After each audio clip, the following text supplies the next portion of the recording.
right here. Ethereum. You know, I'm one of the founders of Ethereum. Unrecognized, but I am. You know, it was what I call the open innovation framework that Ethereum has become that changed the whole paradigm of success equals access to closed capital networks, banking, VCs, to success equals simply validated idea. What's a validated idea? It's an ICO. You do a white paper, I call it a prospectus. You present that prospectus to the community. They support it in regards to buying a token that ultimately raises what I called a stake back in 2012, and you raise the funds to launch. That's it. Ethereum is the open innovation framework that I took to the founders of Bitcoin Magazine after folks like Adele Reese turned me down, 500 Startups, Dave McClure, Eric Ries, Hittem, Hittem, who I reached out to over and over and over and over saying, hey, there is a different way that we can launch innovation. It's called the Open Innovation Framework. Give me the time of day. You see, new paradigms aren't something that you can give a 60-second elevator pitch on. A new paradigm is something that you have to be willing to immerse yourself into.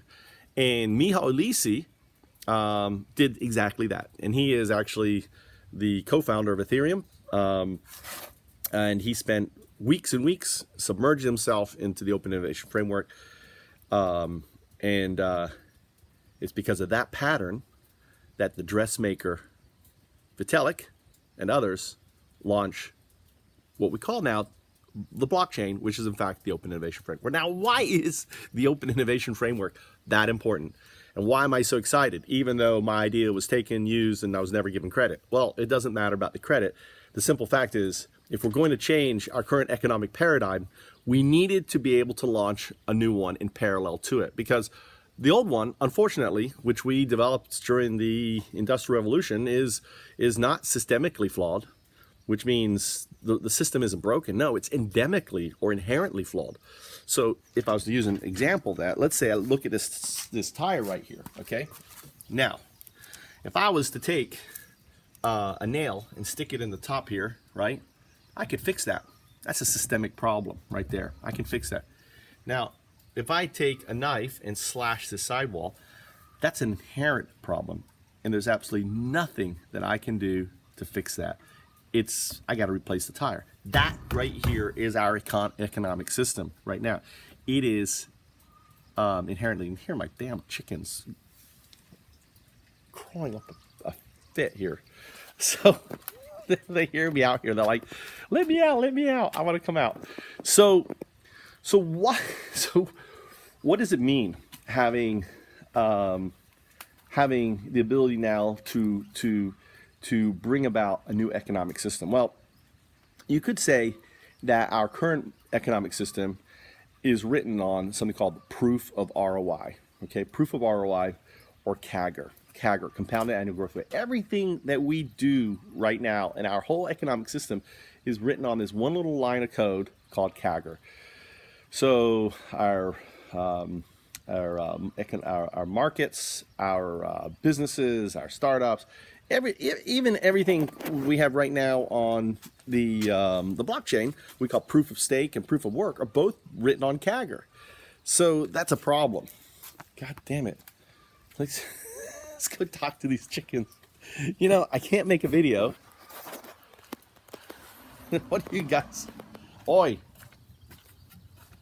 Can you guys be quiet? Huh? I know you're laying an egg. They're my little chucks. I know you're laying an egg, but you don't need to make noisy.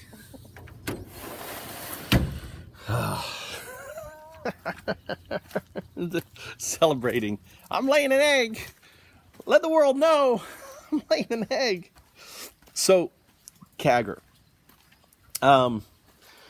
What the blockchain allows us to do, and this is the purpose of the blockchain. This is why I created this pattern back in 2011 that I shared in late 2011-12 with the founders of Ethereum, which has launched the entire blockchain. Ethereum launched everything. Without Ethereum, there wouldn't be the blockchain we have today, because the pattern was complete. It showed the whole cycle of innovation to launch, right? The system built on the blockchain. I even had BTC, meant the blockchain. We didn't talk about the blockchain back then. I just called it BTC. Ultimately, what allows us to do now, and this is what's really exciting, is we can usher in what's known as social capitalism. Social capitalism. Social capitalism isn't Marxism. It isn't socialism. It isn't any of that crap. However, there are elements of it in social capitalism.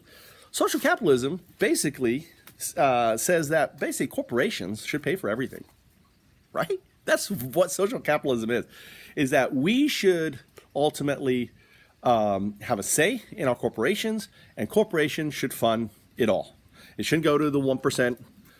It shouldn't go to the few individuals. It should go to solving the problems of humanity. Basically, that's it. What Jeremy Rifkin talked about back in 2010, which was also a formative idea, called the empathic civilization. The empathic civilization is social capitalism, all right? So imagine right now there are trillions and trillions and trillions of dollars being held offshore by large corporations like Facebook and Google and Microsoft. All these large corporations are hoarding trillions of dollars in banks all over the world, hiding it, not paying taxes on it. We kind of live in a system where we think that government should be doing all this. I don't necessarily agree with that. Government shouldn't be doing any of that. However, I want you to imagine for a second the future corporation, and this is what we can now do. The future Facebooks, the future Googles, the future Microsoft, the future IBMs, you name it, the Fords, the organizations are going to be owned by the people for the people. Instead of them being for-profit entities that benefit a few people, I want you to imagine instead that the stakeholder, they benefit all the people, that 100% of their net profits and capital gains goes back into launching more found-ups. What are found-ups? Found-ups are ideas that solve problems. That's what a found-up is. Some problems can be solved and can generate a profit. Other found-ups, we will spend money just for the sake of solving them, right? Because they're important to us, like eliminating dead zones in our oceans, like saving our coral reefs. There probably isn't any money in saving coral reefs except for saving humanity itself, right? Making energy free and accessible. Every house, imagine a corporation that puts their profits into saying, hey, we're going to make solar panels so damn cheap that everyone can afford them, so power utility can become free and accessible to all. Imagine cars in the future all being run by electric, right? Here's a crazy idea. Let's put solar panels on a car and make it so damn efficient that it can run actually the car, so the cars can be can run on their own. That's what Ethereum allows us to do.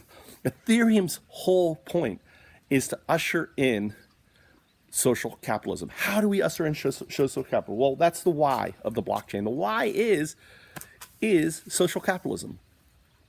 The how is simple. DANOs, decentralized autonomous nonprofit organizations. DANOs are DAOs. Okay, DAO is my innovation that came from open corps that I described back in 2010, 2011. I called them open corps. That's what a DAO is. A decentralized autonomous organization. There are no corporations of the future. They're all organizations. There are no entities in the future other than DANOs, right? Because why would you, if you had a choice between two soda beverages, right? One's a Coke and one's a Dano Coke, and they both taste equally as good. But you know, one of them actually cleans up our beaches, that picks up the cans, that creates, that provides free water to indigenous people and everything else. That basically puts the planet and its living systems first over a few stakeholders. Which would you choose? Well, the answer is simple. It is the Dano. All right. Vitalik talks about a DICO. A DICO is a Dano, right? He talks about, which is a DAO ICO. So the bottom line is we can save our planet because of the innovation I brought and introduced to the founders of Ethereum, okay, called the Open Innovation Framework. There are so many videos of mine. You can go back 2009, 2010. You can watch all my videos on open corporations, everything else. I am the visionary behind Ethereum. Let's just state it. Let's just get it out there. I'm the guy. In the sense of visionary is I provide them the pattern, right? I'm not a dressmaker. I don't know how to do the stitches, the smart contracts. That's an innovation that Vitalik and them came up with. But the bottom line of the open innovation framework and how it all ties together and how it's going to change and usher in a new paradigm called social capitalism is moi. I love Ethereum.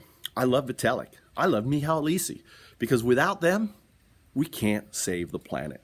And that, to me, is the most important thing. And that is why I'm so excited.